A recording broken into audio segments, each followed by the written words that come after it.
robię opening mojej torebki Na na koncert Friends. To tak, telefon do nagrywania, do dezynfekcji rąk, takie mydełka w takich plasterkach, plasterki takie fajne, o, takie się wysuwają, błyszczyk Bianki mój, gumka do włosów, pieniądze, no, pieniądze, tak, kolejna gumka do włosów, Perfumy. nić dentystyczna, perfumy Weźmy ogółem te. do Dominika Rupińskiego.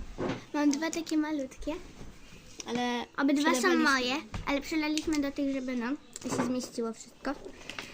Uwaga, bransoletka, nie wiem po co, z jakiej paki ona tu jest, ale jakoś jest.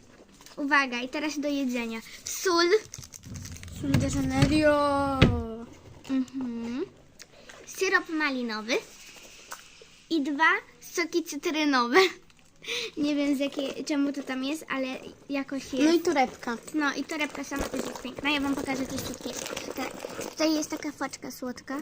Taka o, przysłodka w ogóle. Tutaj jest taki kwiatek, to od koleżanki dostałam. No i ten breleczek już był w zestawie. Taka ładna.